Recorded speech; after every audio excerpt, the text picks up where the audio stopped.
Olá pessoal, tudo bem? Aqui é Samuel Possebon, editor da Tela Viva, e a gente retoma 2026 com o nosso Café com Pixel, nosso programa de bate-papo sobre temas interessantes e importantes do mercado audiovisual, sempre em parceria com meu amigo Fábio Sesnick. Fábio, obrigado mais uma vez pela presença, estamos aí retomando o nosso Café com Pixel.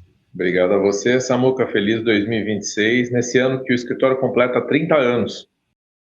Meus parabéns, 30 anos já, olha só, hein, que marca importante aí para gente comemorar. Vamos falar um pouco sobre isso ao longo desse ano aí, com certeza, retomar um pouco dessa história. E bom carnaval para você também, porque a gente já está quase no carnaval aqui. Vamos lá.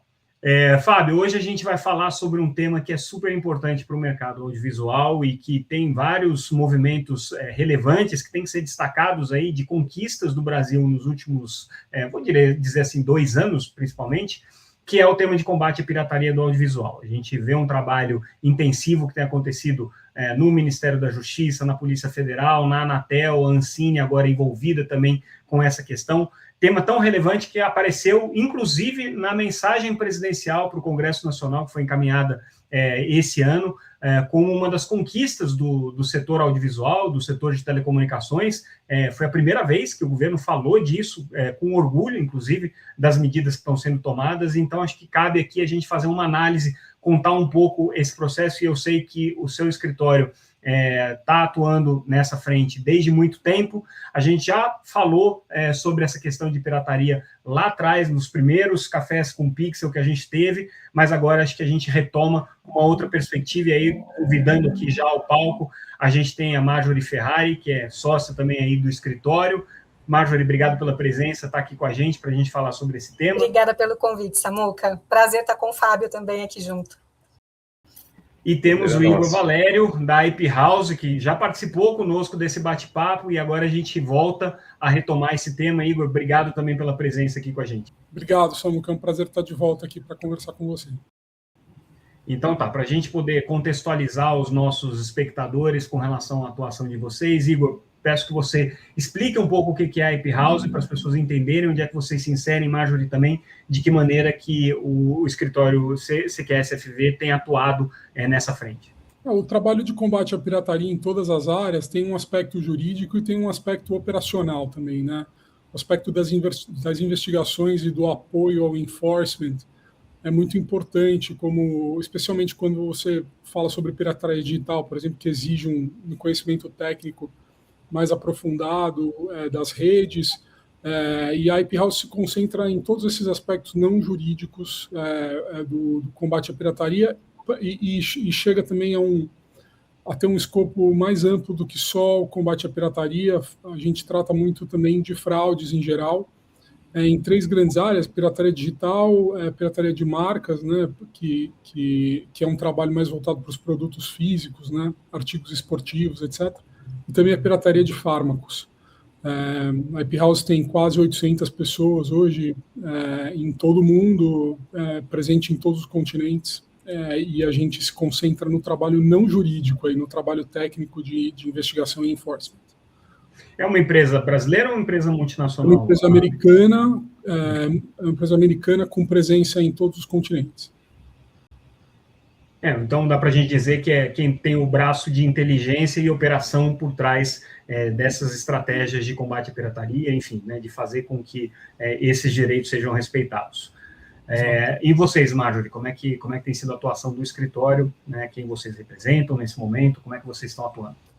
Samuca, eu sou a responsável pela área criminal do escritório, e nós temos na área criminal as associações que atuam, né, nas operações com o governo de combate à pirataria digital, e também temos cliente voltado a combate à pirataria. Nós temos e-commerce que também atuam nesse combate à pirataria de produtos físicos também, né?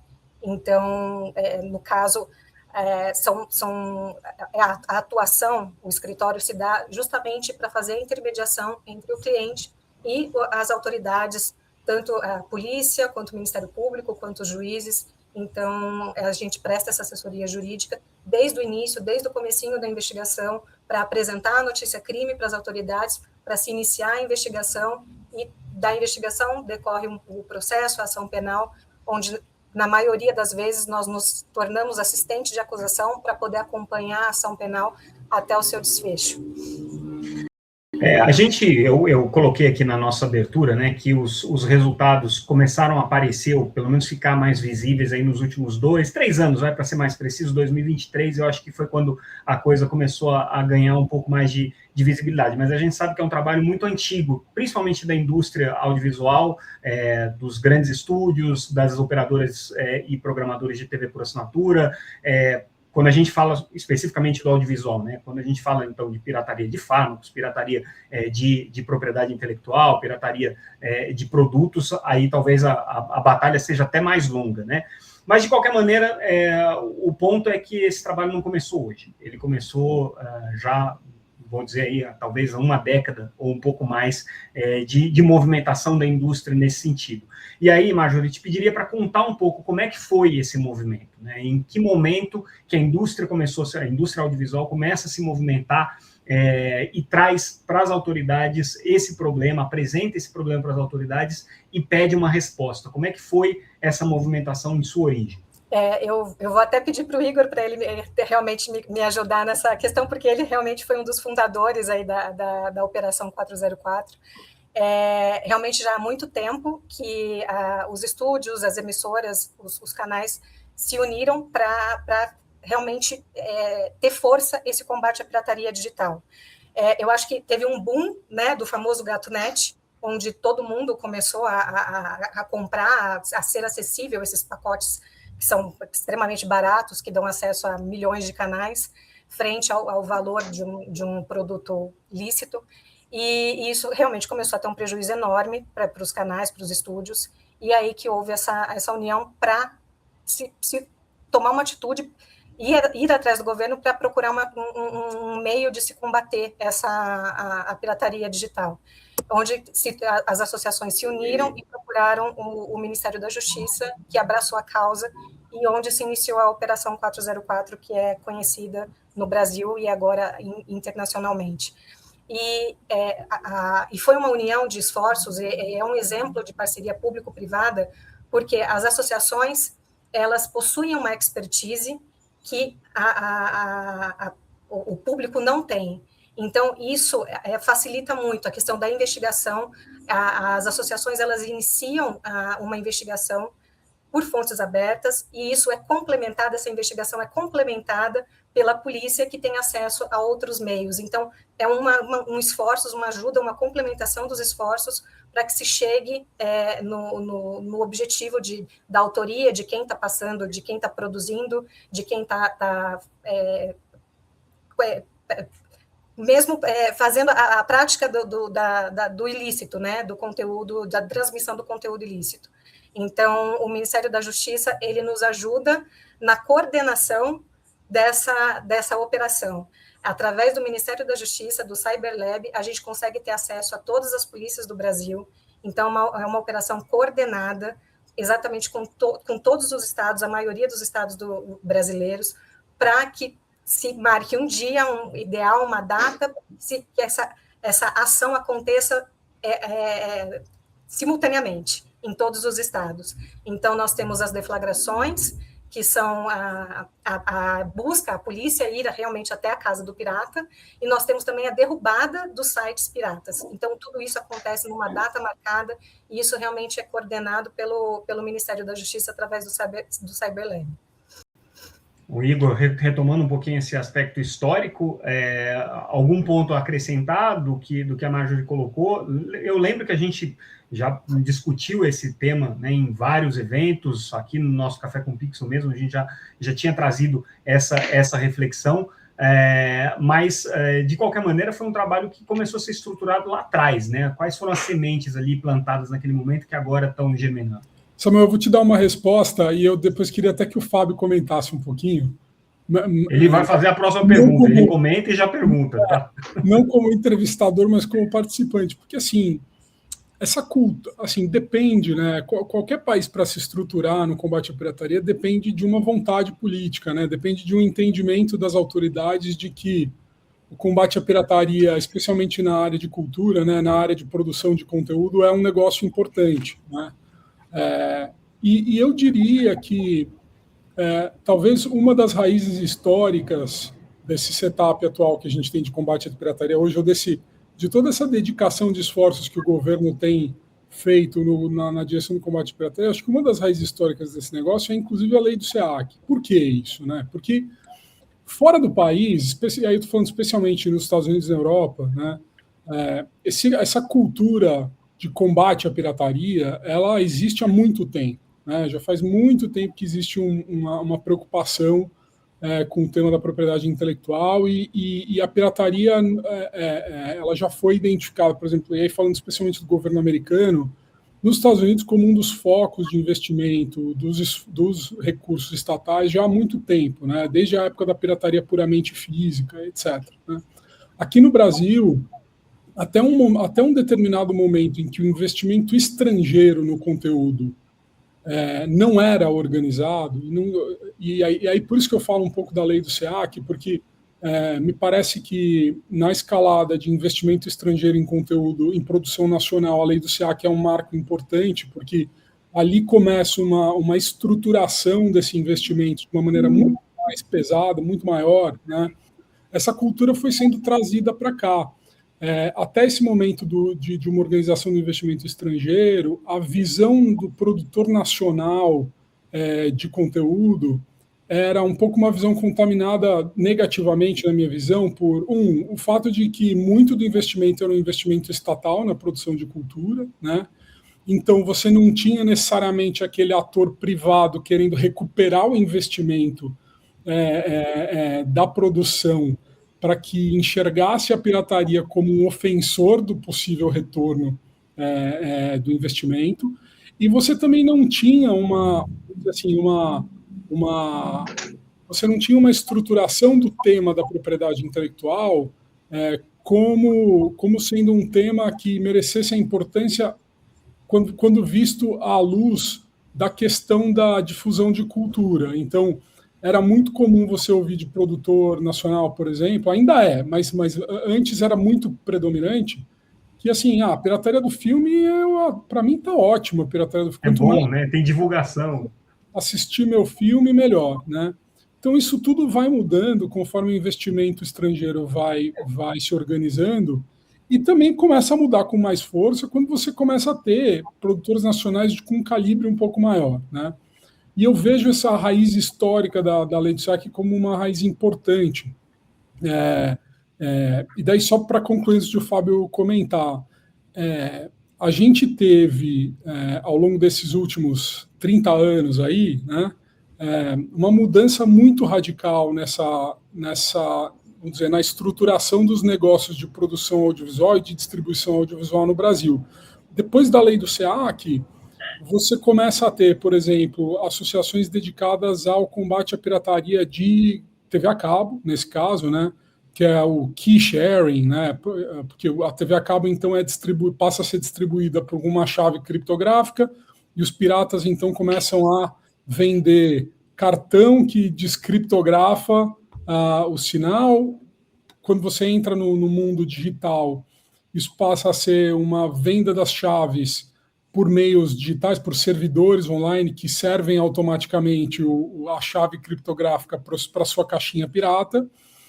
E quando a gente entra mais fortemente no mercado de streaming, aí o combate começa a se dividir entre TV a cabo, né, propriamente dita, e o streaming, até a gente chegar mais ou menos ali, né, em 2014, 2015, quando o problema começa a virar quase puramente digital, né? A distribuição digital na pirataria começou a ficar muito predominante. Então, você começa a ter uma queda da pirataria de caixinha, de TV a cabo, queda da pirataria de SEAC, vamos dizer assim, e uma escalada da pirataria digital. A partir de 2014, 2015, a pirataria migrou totalmente para lá. E hoje a distribuição de conteúdo migrou com muita força para lá também. Então, historicamente você teve essas etapas, né? A lei do SEAC, depois a digitalização. E aí, com a digitalização, você também começa a ter um foco muito grande em produção nacional, também com investimento estrangeiro.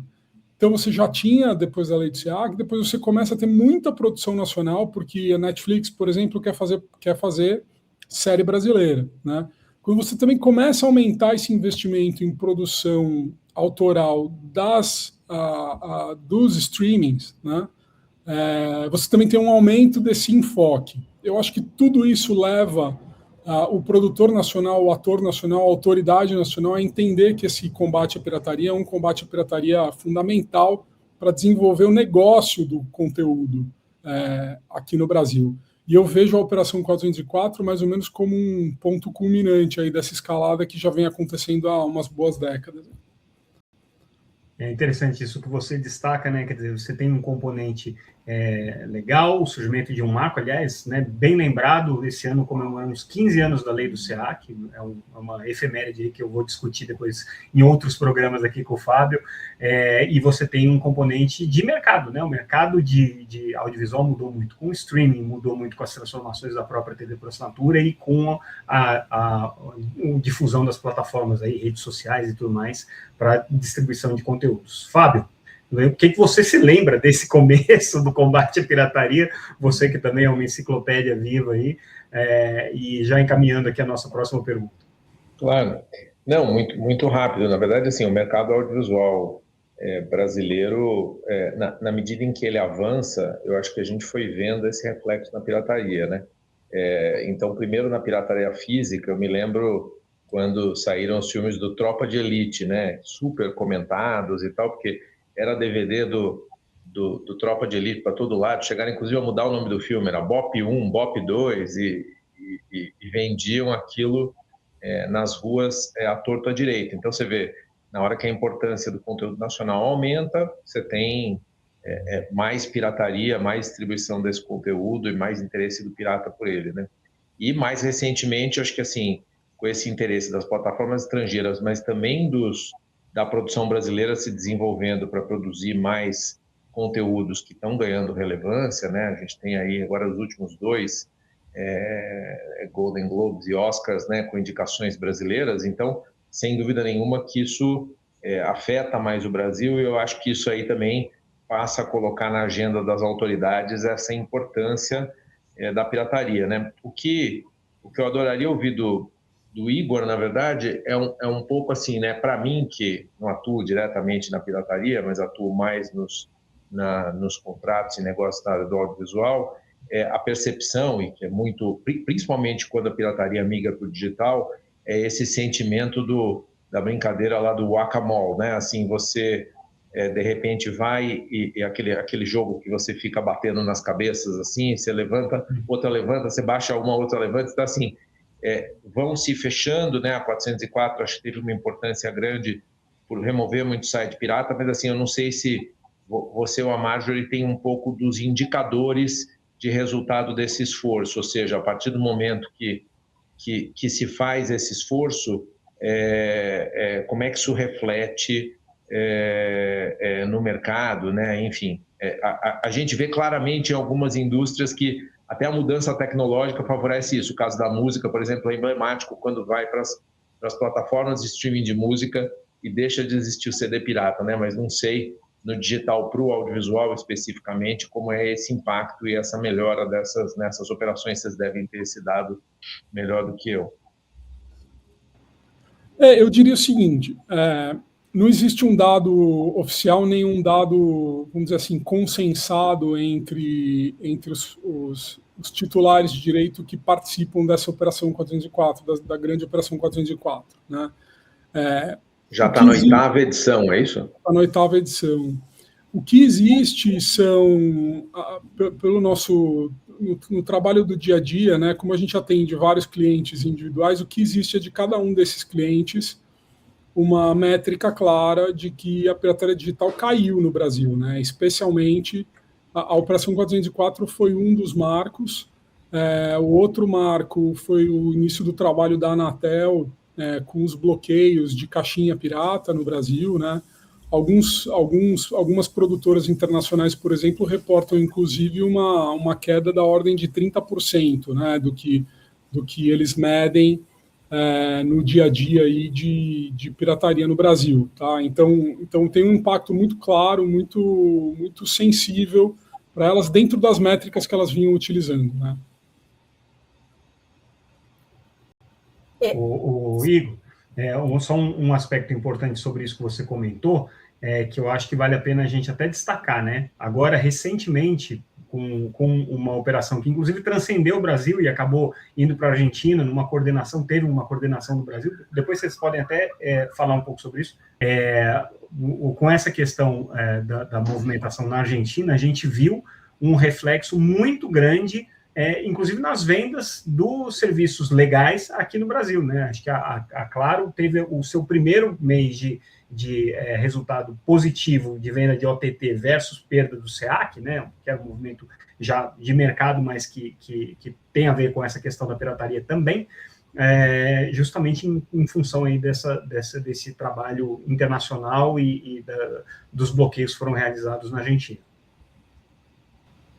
É verdade, essa operação que aconteceu na Argentina, né, executada em parceria com a associação chamada Alianza, né, e executado pela polícia argentina, Polícia de Crimes Cibernéticos da cidade de Buenos Aires mesmo, né, o nome do promotor é Alejandro Musso.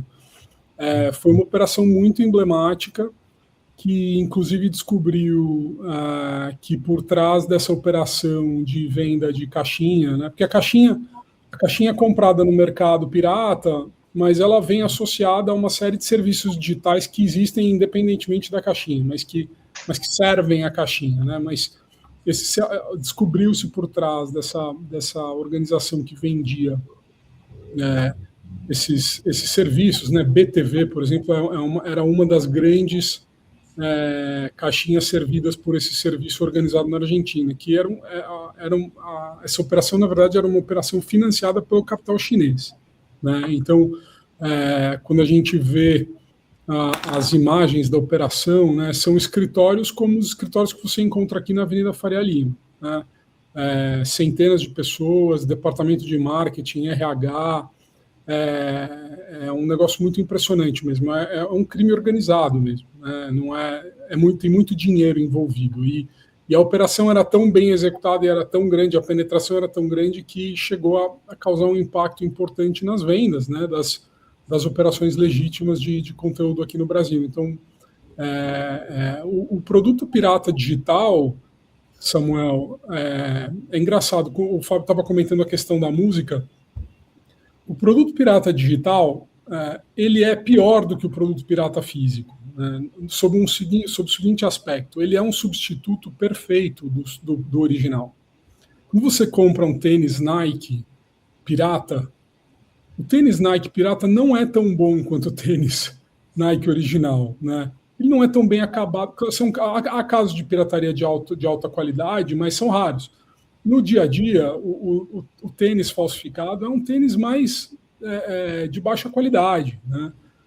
O filme ou a série pirata digital, ela é idêntica à que você obtém assinando o produto original, né? Assinando o streaming original. É uma cópia perfeita, né? É perfeita, é um substituto perfeito. Então, o único diferencial entre os dois produtos passa mesmo a ser o preço.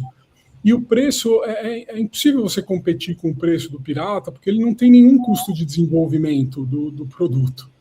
É como se você conseguisse pegar um tênis Nike perfeito da fábrica, de graça, e fosse competir com a Nike, que desenvolve e fabrica aquele tênis no mercado. Então, é impossível competir em preço. Então, claro, quando você tem uma operação grande dessa sendo desmantelada, o impacto realmente é muito grande e o consumidor tem que migrar para o produto original. Fábio? O Marjorie, assim, ouvindo um pouco, né, o que o Igor está falando, e um dos caminhos, né, para pegar o pirata, eu imagino que seja follow the money, né? A gente viu algumas operações em outros mercados com grande sucesso, seguindo mais ou menos por aí, né? Eu queria ouvir um pouco de você, assim, da responsabilidade de intermediários, né? Quer dizer, quando é que você, seguindo o dinheiro, consegue agir com ordem judicial, quando ela é indispensável, sem ou quando a ordem judicial é indispensável, e também um pouquinho sobre quais são as provas, né, que precisam ser reunidas para o sucesso dessa operação junto à polícia, né? Sim, pegando o gancho, a gente realmente percebe a evolução das investigações. Hoje, os requisitos para se selecionar um site para 404 é movimentação financeira e audiência. Então, hoje, as associações elas têm esse critério e os sites eles estão sendo selecionados com um montante de volume de dinheiro realmente muito, muito gritante, que acaba sempre levando a um crime de lavagem de dinheiro. Nós tivemos agora, em janeiro, uma condenação bem emblemática envolvendo lavagem de dinheiro, e de um caso da fase 2, então realmente foi um sucesso essa sentença, que é uma sentença realmente inédita nessa questão. E várias investigações, nós vemos aqui a polícia parte da lavagem de dinheiro, e daí percebe que a lavagem de dinheiro é decorrente do serviço IPTV, do serviço de pirataria, então isso também acontece bastante. Mas isso ainda não é para todos os casos, ainda existe muita autoridade policial que tem um pouco de receio de partir para essa parte do dinheiro, porque não é tão simples. Para você chegar num crime de lavagem de dinheiro, para você investigar um crime de lavagem de dinheiro, você precisa ter acesso aos relatórios do COAF, que não é simples, você precisa ter quebra de sigilo bancário, quebra de sigilo fiscal, e tudo isso, para que a autoridade possa representar, para ter acesso a esses dados, precisa ter autoria e materialidade, indícios bem robustos para que esse pedido seja feito. Então, muitas vezes, a associação que faz a investigação, ela sabe que tem uma movimentação financeira grande, mas não se consegue chegar na pessoa, não é tão simples assim. Então, essa ainda é a grande dificuldade. Quando você pega um site com uma movimentação financeira, a maioria está relacionado à laranja. É difícil, ainda é muito difícil você chegar na pessoa, no final. A maioria das pessoas que acabam aparecendo, que acabam sendo presas, que acabam sendo pegas, ainda são laranjas. Então, por isso que eu volto. Essa decisão que a gente teve, essa sentença que a gente teve em janeiro, realmente é muito, muito emblemática. Por quê? Porque ela realmente chegou no chefe da organização criminosa. E isso foi de muitos anos atrás, da fase 2 de 2020. Então, você vê quanto tempo que levou, com quebra de sigilo bancário, quebra de sigilo fiscal, para se chegar nessa pessoa que foi condenada. Então, essa demora do judiciário realmente é algo que atrapalha, mas se chega no final, mas realmente tem um delay muito grande até se chegar na pessoa, porque precisa-se de várias provas, produções, para se chegar na pessoa final.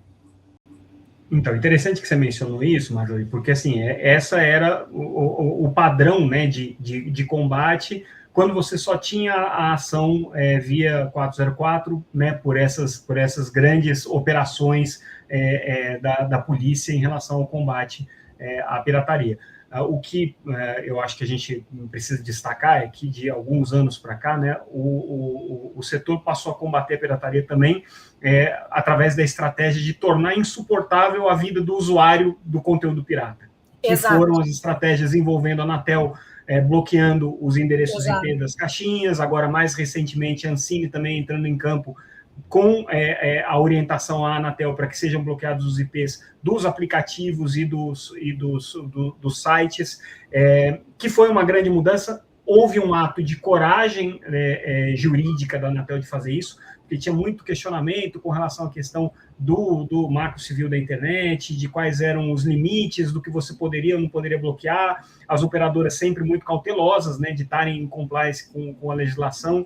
Como é que vocês avaliam, né, essa estratégia de você, mesmo que você não vá zerar a pirataria com essas estratégias, porque claro que as caixinhas mudam de IP dinamicamente, os sites são colocados em servidores fora do Brasil e tudo mais, mas você torna a vida do usuário muito mais desconfortável, a ponto que ele fala, eu prefiro assinar um serviço Exato. Regular que não vai me dar dor de cabeça. Como é que vocês avaliam isso? Exato, é exatamente isso que eu ia falar, que eu acho que envolve também muita questão de educação social, Samuca.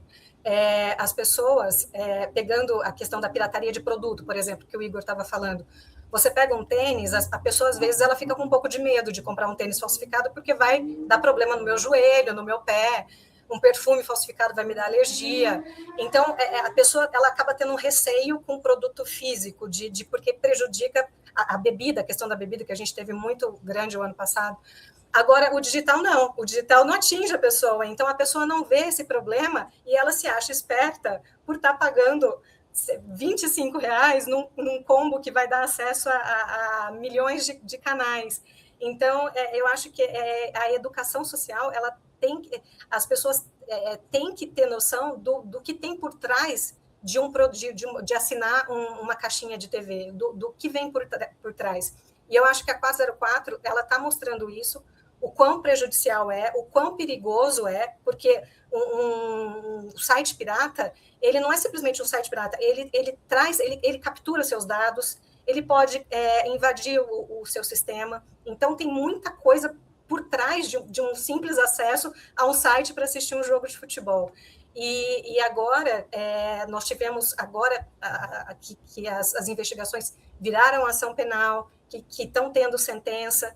Eu acho que isso está assustando um pouco a população, e a população está vendo que isso gera uma consequência grave, que as pessoas vão presas, que as pessoas são condenadas por penas altas. Então, eu acho que essa questão da educação social, ela está vindo muito agora. As pessoas estão tendo consciência de que é errado, de que não é uma simples falsificação, não, é algo realmente criminoso, é algo perigoso, inclusive para os próprios aparelhos da pessoa que acessa. Então, eu acho que isso E algo que não é confiável. Ela vai pagar, mas ela não sabe se ela vai conseguir assistir o segundo tempo do jogo de futebol. Exato. Ela quer, porque pode ser que caia no meio do caminho. Exato. Né? E sem contar que realmente muitas pessoas deixam de assinar porque o sinal cai. Então, você tem que ficar reiniciando, atualizando, fazendo atualizações. Então, isso também acaba, vamos dizer assim, enchendo o saco da pessoa, e a pessoa desiste desse serviço também. Eu acho que não vale a economia, né? Exato, que acaba englobando a questão realmente da educação social. Eu acho que na faculdade de Direito, uma vez eu dei palestra para um pessoal que estava da PUC, que tinha acabado de entrar, primeiro, segundo ano. E é incrível como eles realmente não veem problema. Eles, como que, assim, falta conscientização das pessoas. Eles não veem problema em realmente assistir um filme pirateado. Então, realmente falta muito explicar o que acarreta uma falsificação. Não é simplesmente uma falsificação, vem muita coisa por trás disso.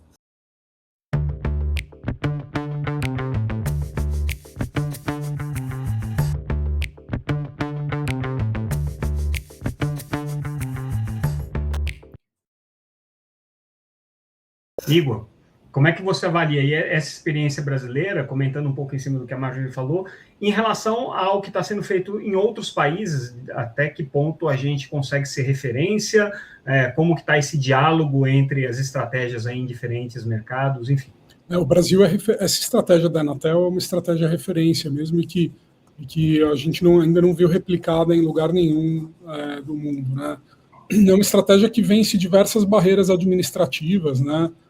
Vence diversos receios relacionados a competências do órgão que implementa, quer dizer, tem muito de uma coragem administrativa mesmo da Anatel, claro, muito bem calcada na análise dos regulamentos, da sua própria competência, etc. Quer dizer, é um trabalho muito bem feito do ponto de vista jurídico. Mas fazer esse trabalho do ponto de vista jurídico exigiu muita força de vontade mesmo do órgão, e também um apoio muito fundamental, né, que foi prestado no desenvolvimento dessa estratégia, sobretudo pela BTA, né, aqui no Brasil, que num dado momento, né, tomou uma decisão muito correta, Samuel, de um dos grandes focos da estratégia de combate à pirataria da BTA. Espero que depois o Jonas Antunes não venha dizer que eu estou falando bobagem aqui, mas um dos grandes focos da BTA hoje, já há alguns anos, é munir as autoridades que são administrativamente responsáveis pelo combate à pirataria de dados, ferramentas, etc., para que elas implementem o combate na frente de trabalho. Porque, historicamente, e eu já não estou falando do presente, estou falando do passado, essa inação das autoridades sempre levou os titulares de direito a tomarem o problema nas próprias mãos, fazerem as investigações por si, e trabalharem depois em levar os casos para as autoridades já no momento em que as investigações estavam completamente feitas. Quer dizer, a BTA enxergou essa estratégia como uma estratégia que podia ser complementada por uma outra, que é, não, a gente não tem que assumir aqui na iniciativa privada o papel do ente público, a gente tem que, ao contrário, a gente tem que pressionar o ente público para fazer o trabalho que lhe cabe, mas também dar para o ente público as ferramentas, o conhecimento, etc., que a gente tem na iniciativa privada sobre como fazer isso. Então funcionou, quer dizer, você vê claramente, né, essa estratégia da Anatel, que é uma estratégia referência, né, no mundo inteiro, como resultado desse trabalho de anos aí da BTA e também da liderança da Anatel, que enxergou nessa um trabalho que tinha um valor para a sociedade brasileira mesmo, né, para o negócio de conteúdo no Brasil, que é um negócio que produz, é um negócio que traz produtividade, receita, crescimento, emprego, não só para as empresas do segmento, mas para os profissionais do segmento, arrecada imposto, privilegia a atividade artística no Brasil, que é referência no mundo inteiro. Então, acho que foi uma visão acertada. Não tem paralelo hoje fora do Brasil. Essa ação da Anatel não tem paralelo fora do Brasil, do ponto de vista do modo como ela acontece. Essa estratégia, Samuel, que você falou você tem que torna a vida do usuário insuportável, né? É uma estratégia que conversa justamente com aquele problema que a gente começou dizendo de o produto pirata ser um substituto perfeito do produto original. Quando você começa a estragar o produto pirata, ele deixa de ser, né? Então ele passa a ser menos atraente. Então a demanda por esse produto começa a diminuir, porque o consumidor sabe que está comprando gato por lebre ali, né? Que é uma lição que a gente tira da própria história da indústria de entretenimento, né? Se a gente for lembrar, né, no momento em que as grandes plataformas de torrent, né, de compartilhamento de arquivos piratas de áudio explodiram, ali no meados da primeira década dos anos 2000, você começou a ter um problema sério de contaminação de computadores, de vírus, de golpes digitais que estavam sendo aplicados ali.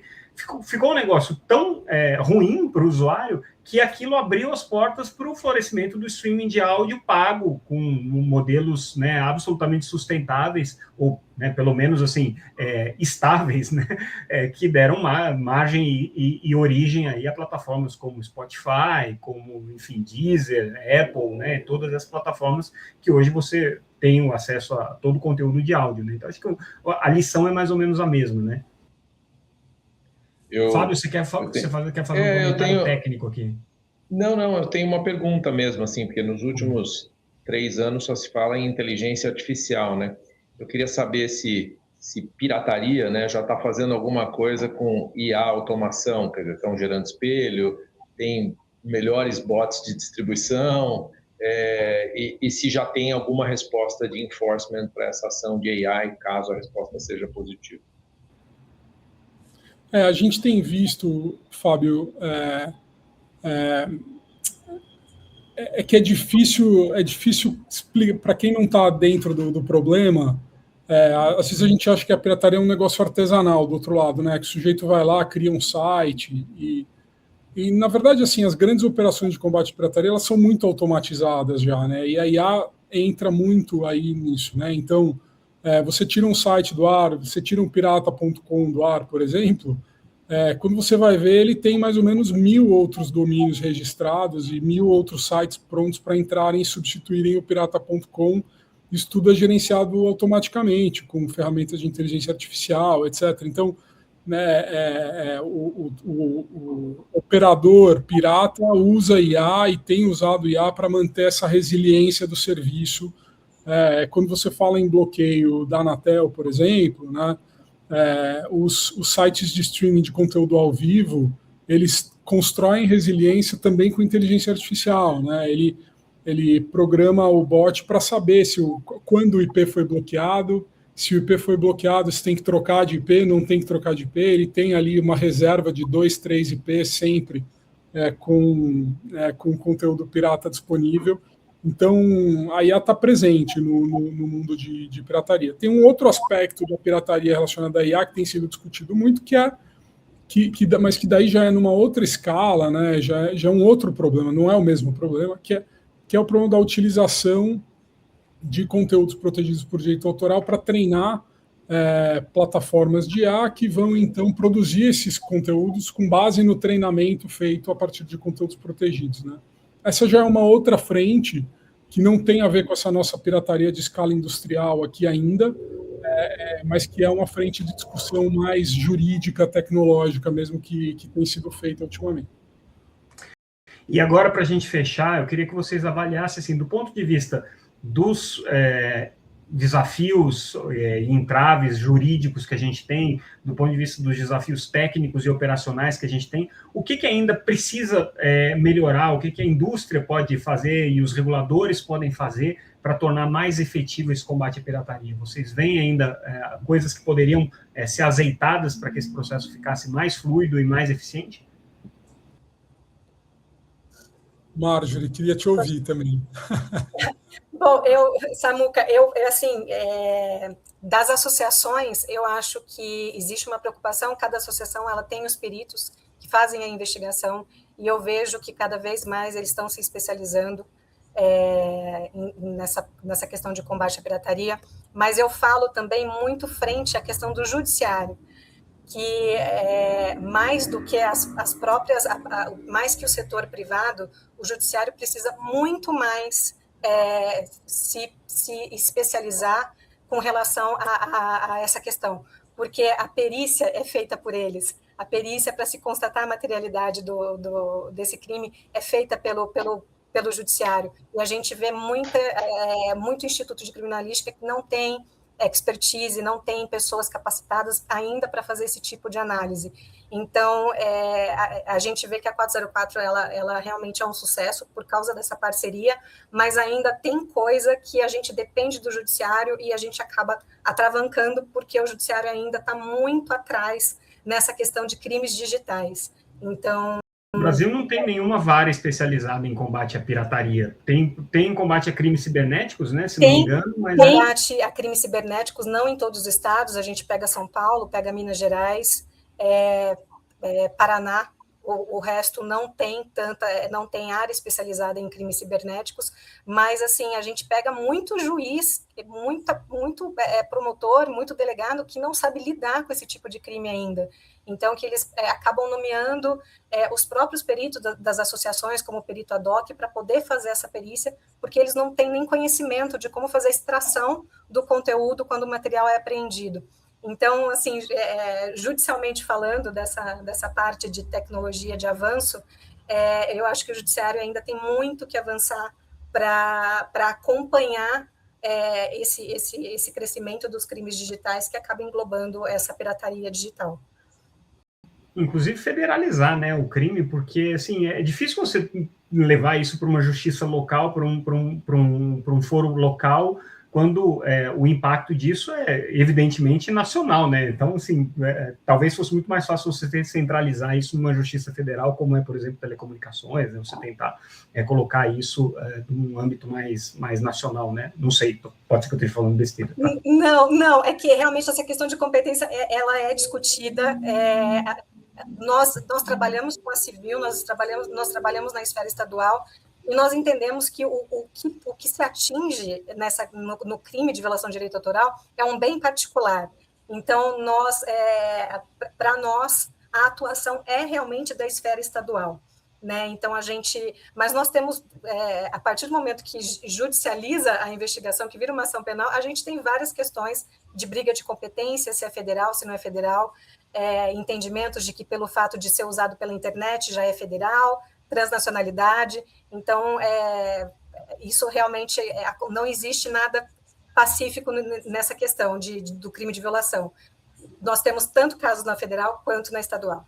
Então, agora, eu acredito que era a última pergunta, mas acho que tem uma coisa que eu não poderia deixar passar, tá? Que é a questão da internacionalização dessa discussão, da relevância desse debate, do ponto de vista até geopolítico das relações internacionais. A gente viu agora recentemente um acordo entre Brasil e a União Europeia na questão de trânsito de dados, né, de compartilhamento de dados, que não tem relação direta com a questão de pirataria, mas a gente, no começo do ano, viu esse assunto surgir nas questões tarifárias relacionadas à relação entre Brasil e Estados Unidos. Se não dá para dizer que esse é um assunto que passa ileso dessa geopolítica global. Como é que vocês veem a importância desse processo todo na afirmação do Brasil como um país que cumpre leis, cumpre regras e que é um ambiente seguro e estável para negócios? Como é que os clientes de vocês veem isso, principalmente?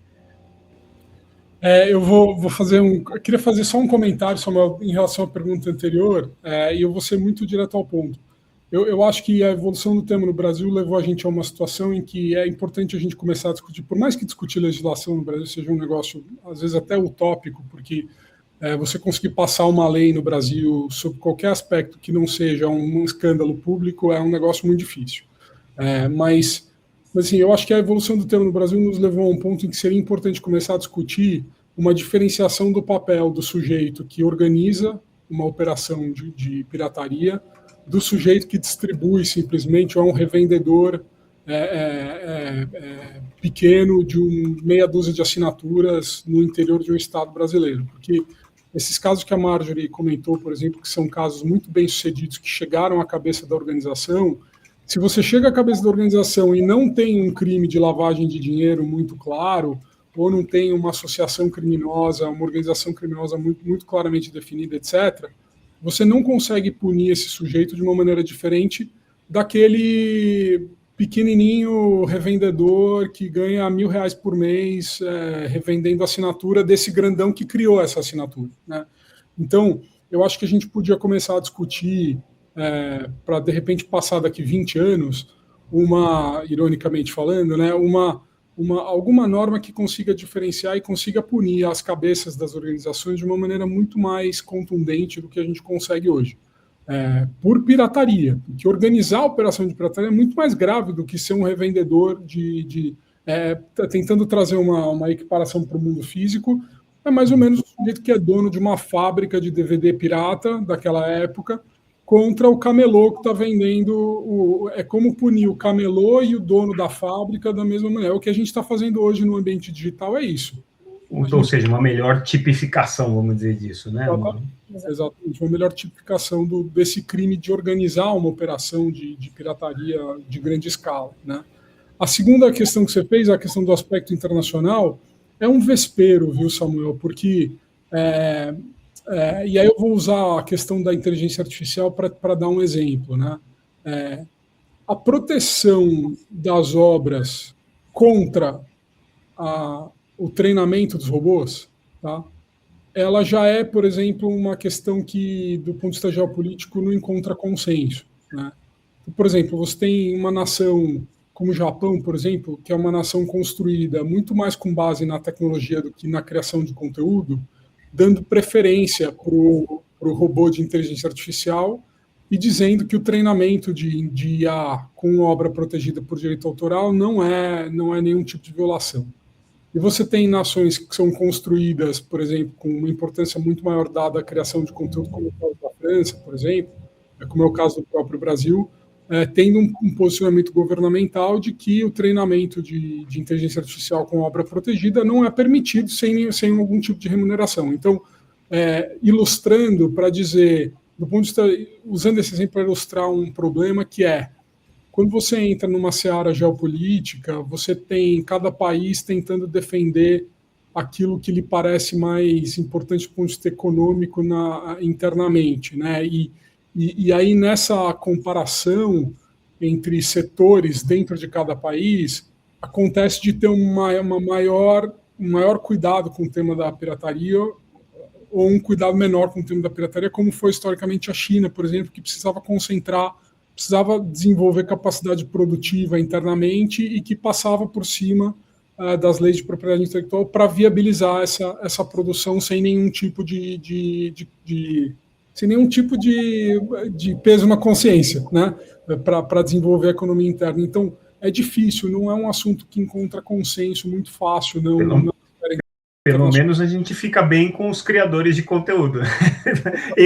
Eles olham o Brasil como um mercado sério. Talvez o pessoal que cria a caixinha do BTV vai ficar um pouco chateado, mas enfim, você tem que escolher em qual calo você pisa, né? Mas a gente lembra, né? Recentemente teve um acordo super relevante da OpenAI com a Disney para a cessão de direitos de propriedade, para que justamente o ChatGPT e as plataformas da OpenAI possam trabalhar em cima dessas propriedades intelectuais, né? Super interessante e emblemático esse caso.